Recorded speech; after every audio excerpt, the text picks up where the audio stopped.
Медицина, пожалуй, самая динамично развивающаяся наука. Каждый день в мире делают научные открытия, совершенствуются медицинские технологии. Меняется подход к лечению, предупреждению множества заболеваний. Задача врача – вылечить пациента, а значит сохранить трудоспособного гражданина. Для государства и общества важно, чтобы максимальное число людей были здоровы. Поэтому в медицине сегодня важное место занимает перинатальный скрининг, то есть оценка здоровья еще нерожденного человека.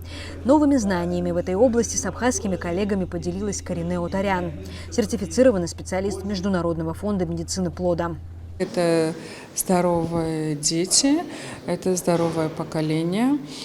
Более того, это обоснованный выбор семьи, да, на последующую тактику планирования беременности, потому что те заболевания, которые мы выявляем, они многие носят наследственный характер, да, это и планирование здорового поколения в будущем, ну и более того, те ситуации, с которыми мы сталкиваемся, например, пороки развития сердца, там, костно-мышечной системы, да, они подвергаются коррекции. Для этого существует пренатальный скрининг с дальнейшим консультированием, созданием пренатальных мультидисциплинарных консилиумов, для того, чтобы сразу после рождения при определенных ситуациях помогать малышу, чтобы в дальнейшем он жил уже не имея никаких проблем.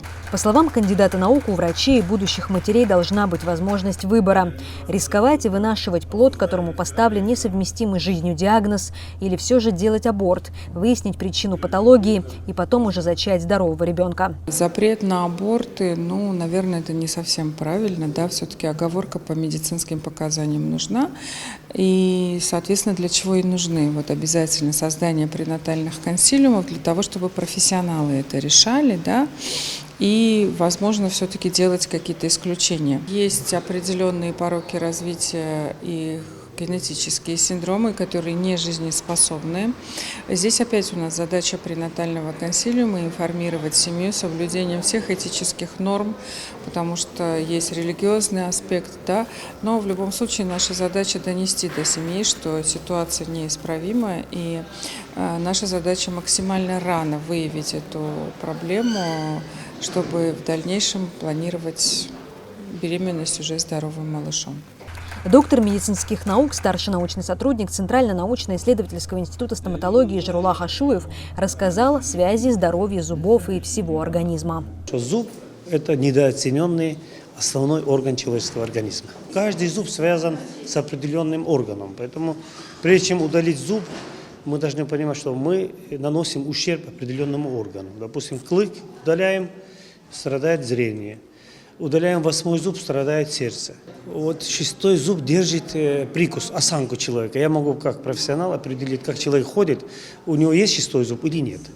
6-й зуб вообще нельзя удалять. Если удалили по какой-то причине, по необходимости, срочно надо туда устанавливать зубной имплантант или, допустим, лучший имплантант, чтобы не повредить соседние зубы.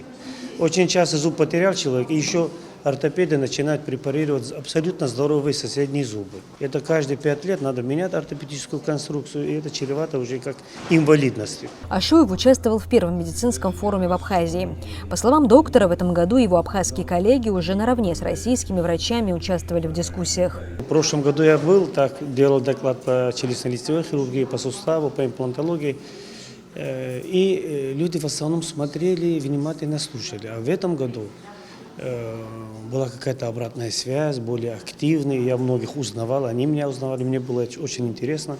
Мы проводили консультацию в Центральной клинической больнице, и это тоже больше было на сей раз желающих послушать меня во время консультации. И очень интересно на самом деле. В этом году было более насыщенно. Президент приезжал, это же тоже дорого стоит. А Владимир Николенко, заведующий кафедрой анатомии и гистологии человека первого меда, а также завкафедрой нормальной и топографической анатомии МГУ, рассказал про новейшие открытия, которые делаются в анатомии человека в последние десятилетия, и какую роль они играют в лечении, казалось бы, неизлечимых болезней. Во всех учебниках анатомии, атласах, руководствах написано, что лимфатической системы нет в головном мозге, и мы так учим студентов до сих сих пор. Оказывается, она есть, это открытие тоже первой четверти 21 века. Есть дренажная система, глимфатическая система. Эта глимфатическая система, она удаляет шлаки, удаляет продукты метаболизма в нервной ткани. И если она работает слабо, то в мозге, особенно в гиппокампе, это банк долгосрочной памяти нашей, накапливается тау-белки, бета-амилоид, которые и являются причиной развития болезни Альцгеймера. И фармфирмы сейчас они нацелены на создание лекарственных препаратов, которые усиливают функцию глимфатической системы. Как видите, эту систему и не знали. Как рассказывает академик Николенко, в организме человека есть еще множество неизученных органов. Один из них находится в носовой перегородке. Он не имеет критического значения для жизни, но его функции до сих пор остаются тайной. И, возможно, их открытие скажется на качестве жизни человека в будущем. И именно этот орган, он улавливает феромоны. Феромоны, которые связаны напрямую с древней корой. Когда она стала в мозге образовываться, это высший уровень стратификационное развитие нервной системы, нервной ткани в коре, древней коре. Туда идут непосредственно эти импульсы от этого органа, поэтому это поведенческая реакция, инстинкт, древнейший инстинкт, из-за него птицы летят на юг, на север, рыбки плывут. Лор-хирурги, они исправляют носовую перегородку, делают это септопластика.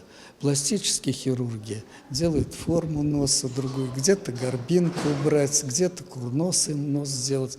Они делают ринопластика, и они работают на перегородки носа.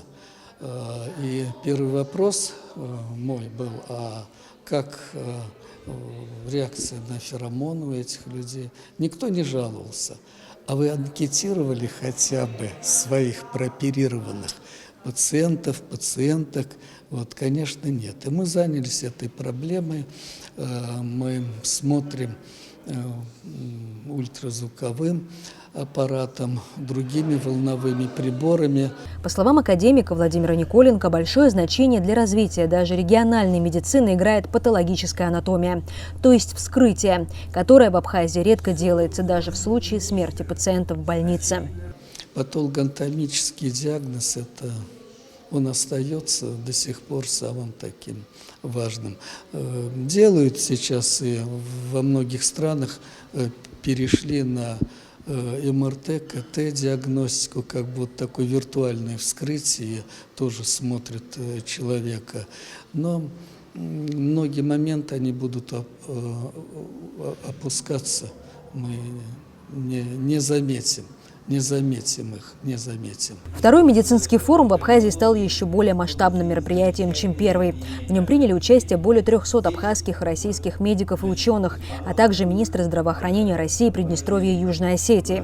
В ходе форума российские врачи проконсультировали абхазских пациентов и отобрали самых тяжелых для проведения высокотехнологических операций и последующей реабилитации. Мария Котова, Турника Мичба, Абаза ТВ.